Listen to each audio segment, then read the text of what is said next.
ตัวนี้เหมือนอยู่ในกล้องเราสวยอะพี่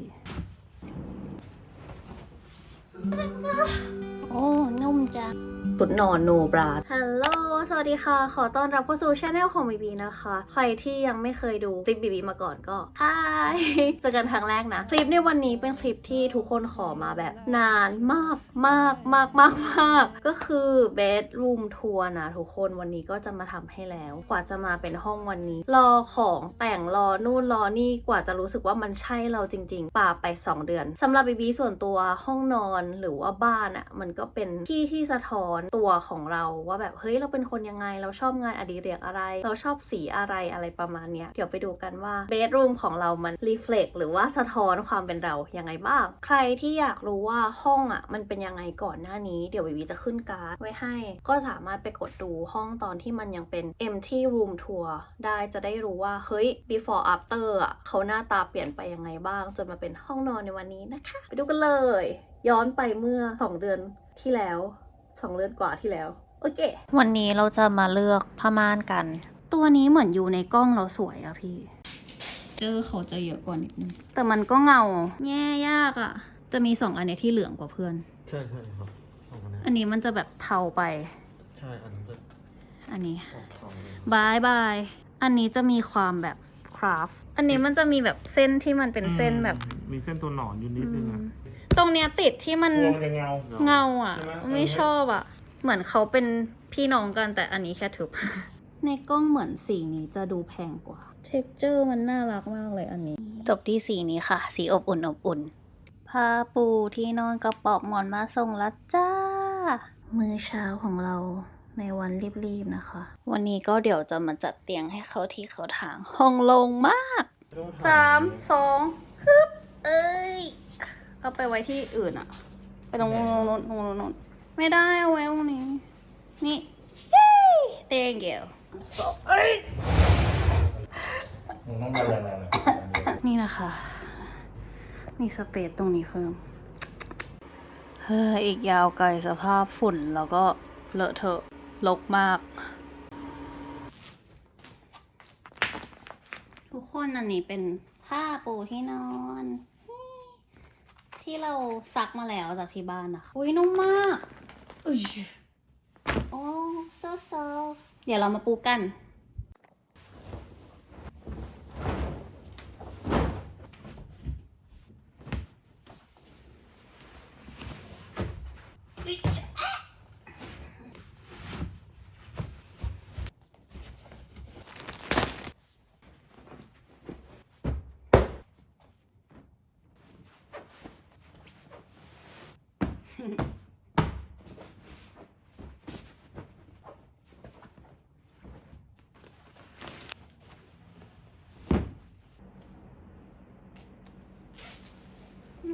Hey, let's go in.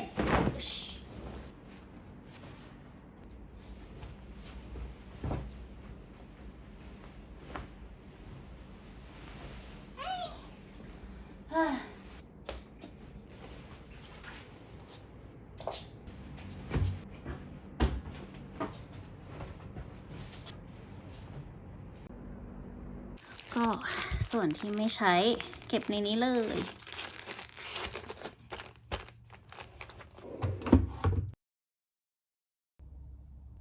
เดี๋ยวจะย้ายน้องเต้าผิงไปที่คอนโดด้วย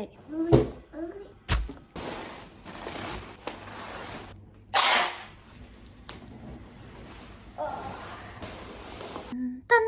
ห่อเรียบร้อยจ้ามีคนนั่งอยู่ที่นู่นอยู่ใช่ไหมครับเดี๋ยวหนูไปด้วยอ๋อโอเค ขอบคุณค่ะ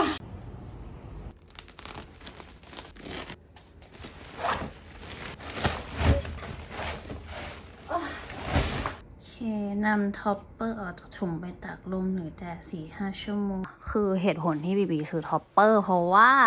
เตียงมันแข็งมากอะทุกคนก็คือนอนแล้วแบบมันเป็นเตียงสปริงนะที่มากับห้องแต่ว่าเราไม่อยากซื้อเตียงใหม่ตอนนี้ก็เลยซื้อท็อปเปอร์มาจ้าเดี๋ยวมาใส่กัน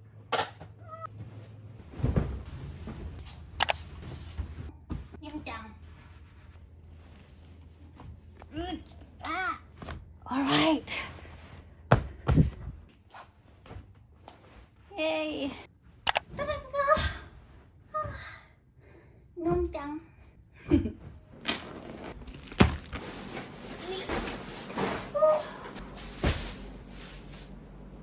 แล้วก็หัวเตียงอ่ะเขาจะเป็นคมๆอย่างเงี้ยเราก็เลยคิดว่าเดี๋ยวเราอ่ะจะเอาน้องคนนี้ที่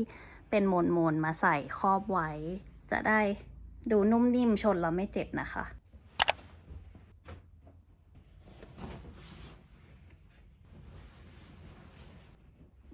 นี่ก็เปลี่ยนเป็นหัวเตียงนุ่มนิ่มอันนี้เป็นผ้ากำมะหยี่นะทุกคนสวยมากอีกอันที่สั่งมาเราไม่ได้ทำอันบ็อกซ์ก็คือน้องท็อปเปอร์คนนี้เป็นสีแบบครีมๆนะคะแล้วก็คือแบบมันนิ่มมากอะทุกคนตอนแรกเตียงเราแบบแข็งมากเป็นเตียงสปริงที่มากับห้องนะก็คือไม่ชอบเอาท็อปเปอร์มาคือจบนิ่มนอนได้หลับปุ๋ย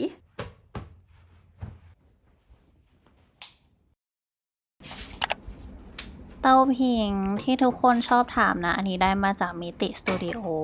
ส่วนชั้นวางอะคริลิกนะคะพี่ได้มาจากโมเมนโตสโตร์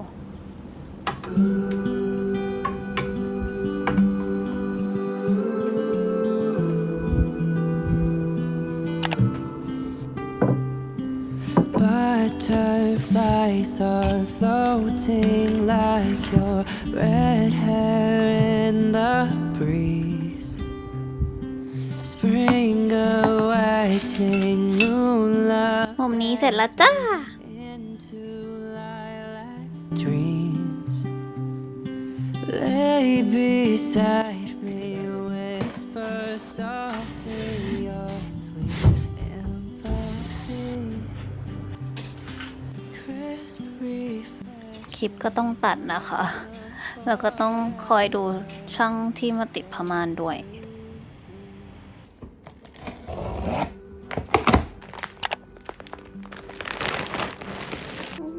ผิวมันเย็นๆด้วยอ่ะทุกคนก็เลยแถมบอกหมอนมาด้วย นี่คืออีกใบนะคะมันใบใหญ่มาก เขาพับมา ทุกคนนั้นคือใบแรกที่เลื่อนๆนิ่มๆเพราะว่านี้คือใบที่สองดูขนาดดิใหญ่โคตรโอ้โหแล้วมีปอกมาให้ด้วยนี่เป็นไซส์แบบใหญ่มากอะ25 นิ้วคูณ37 นิ้ว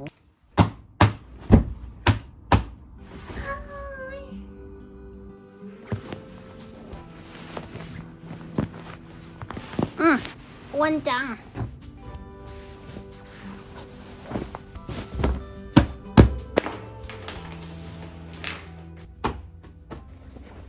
ทุกวันบีก็จะหันมามองห้องนอนตัวเองแล้วก็รู้สึกภูมิใจแล้วก็มีความสุขกับห้องนอนนะคะแล้วก็ใช้พื้นที่ตรงนี้ในการพักผ่อนใช้เวลากับตัวเอง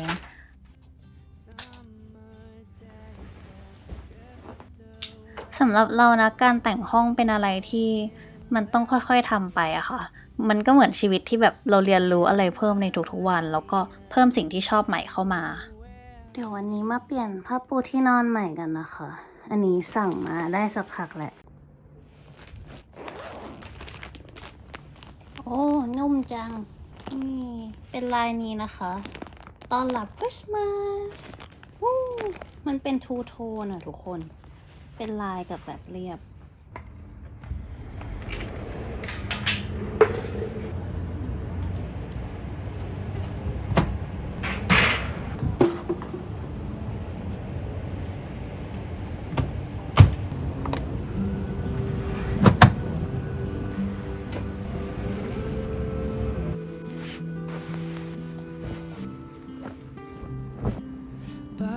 Butterflies are floating like your red hair in the breeze. Spring awakening, new love takes me into lilac dreams.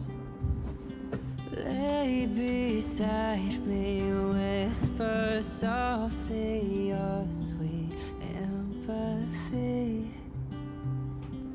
crisp reflections on the water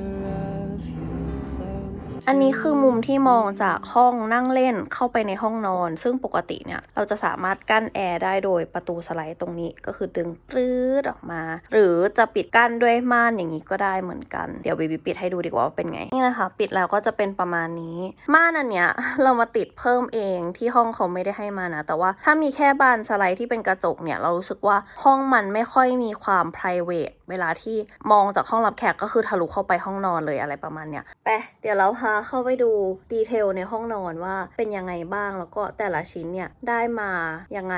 เราก็เลือกเพราะอะไรนะคะ ห้องนอนเราค่อนข้างเรียบง่ายนะก็จะมีแบบประมาณแค่นี้เลยก็คือเริ่มที่เตียงก่อนเตียงเนี่ยมากับตัวโครงการฐานเขาจะเป็นไม้แบบนี้เข้ากับสีพื้นส่วนด้านหลังตรงหัวเตียงอะค่ะคือบีบีอะซื้อตัวที่เป็นหัวเตียงมาใส่ใหม่เพราะว่าหัวเตียงเดิมที่มาเนี่ยมันค่อนข้างแบบเป็นคมๆเป็นสันเราก็เลยคิดว่าเฮ้ยเราอะควรจะเอาหัวเตียงที่แบบนุ่มๆอย่างนี้มาใส่ดีกว่าเพราะว่า